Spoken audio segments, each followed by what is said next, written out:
आठवण येते रे. तू कधी येणार आमच्या घरी?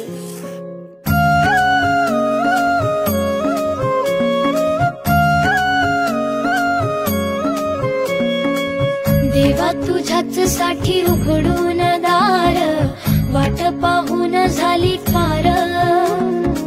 चिंता हरून देवा थकला असणार, दे माझ्या खांद्यावर भार. थोडा इथं टेकून जा,